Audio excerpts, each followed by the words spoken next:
ప్రజలలో అంటే ప్రతి ఒక్కళ్ళ దగ్గర నుంచి మనకొక అవగాహనతో మనం ముందుకెళ్తూ ఉంటే మనం పర్యావరణాన్ని కాపాడుకోవచ్చు. ముఖ్యంగా ఇక్కడ నీరు కలుషితమవుతుంది, గాలి కలుషితమవుతుంది, భూమి కలుషితమవుతుంది, అదేవిధంగా ధ్వని కాలుష్యం కూడా పెరిగిపోతూ ఉంది. మనం చూస్తూనే ఉన్నాం. దాదాపుగా సోషల్ మీడియాలో అందరూ చూస్తూ ఉంటారు ఢిల్లీ పరిస్థితి ఏ విధంగా ఉందో.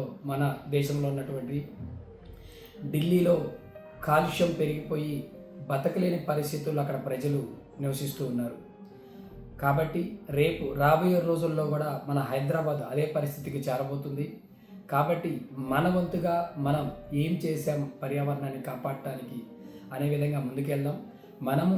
మన యొక్క పర్యావరణాన్ని కాపాడటానికి ముఖ్యమైన పనులు 2-3 ఉంటాయి. వాటిని మనం నియంత్రించుకుంటూ చేసుకుంటూ కనుక వస్తే ఖచ్చితంగా పర్యావరణాన్ని ప్రభుత్వాలతో పాటు సంస్థలతో పాటు మనం కూడా వాటిని కాపాడి అంత మంచి పనిలో భాగస్వాములు అవుదామని చెప్పి మీ అందరికీ తెలియజేస్తున్నాను.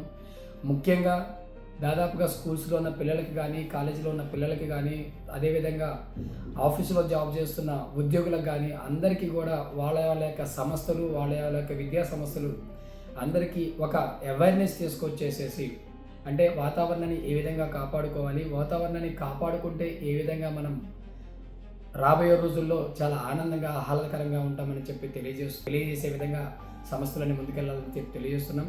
దాంట్లో భాగంగానే ఈరోజు మనం శ్రీ ఎస్పీఆర్ గ్లోబల్ స్కూల్లో కూడా పిల్లలకి వాతావరణం కాలుష్యం నియంత్రించడానికి ఏ విధంగా మనం చేయబోతున్నామని చెప్పబోతున్నాం. కాబట్టి కాలుష్యం నియంత్రించడానికి మనం ప్రత్యేకంగా చాలా పెద్ద పనులు లేకపోతే ఖర్చు పెట్టాల్సిన పనులు లేవు.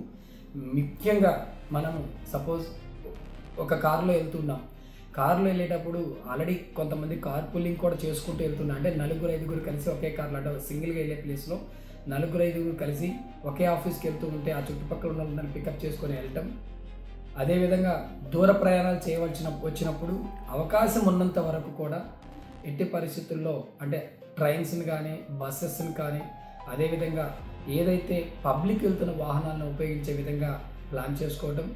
ముఖ్యంగా మనం ఎక్కువ ప్లాస్టిక్ వన్ టైం యూజ్ చేసే ప్లాస్టిక్ని వాడుతున్నాం. దానివల్ల కూడా ఎక్కువ కాలుష్యం అవుతుంది. కాబట్టి ఎట్టి పరిస్థితుల్లో వన్ టైం యూజ్ చేసే ప్లాస్టిక్ని వాడటం పూర్తిగా నిషేధించి అసలు ప్లాస్టిక్ని వాడటమే నిషేధిద్దాం. కానీ గత్యంతరం లేని పరిస్థితులలో వన్ టైం యూజ్ చేసే ప్లాస్టిక్ని మాత్రం నియంత్రించేసేసి మనం ముందుకు తీసుకెళ్దాం.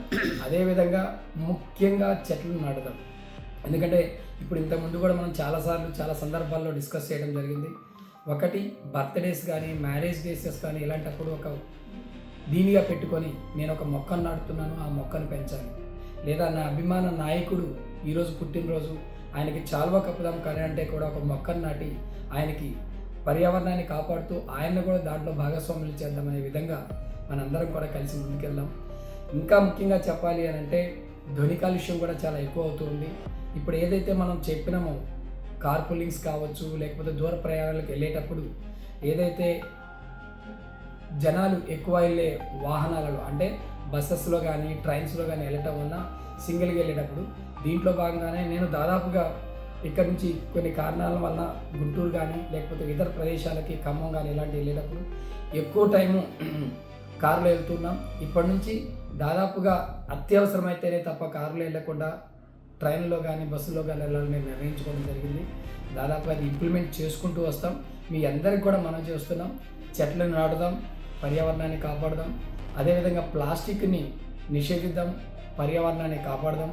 అదేవిధంగా వాటర్లో పొల్యూషన్ రాకుండా చూసుకొని ఆరోగ్యాలను కాపాడదాం. ఎందుకంటే పర్యావరణం చుట్టూ మాత్రమే మన ఆరోగ్యం కానీ మన కుటుంబం కానీ మన ప్రదేశాలు కానీ మన దేశం కానీ మన ప్రపంచం కానీ తిరుగుతుంది. కాబట్టి ఈ అందరికీ చేతులెత్తి మొక్కుతున్నాను. మనందరం కూడా పర్యావరణాన్ని కాపాడటానికి మన చేతనైనంత చేద్దామని చెప్పి మీ అందరికీ తెలియజేస్తున్నాను. ఇట్లు మీ సొంటిరెడ్డి పున్నారెడ్డి.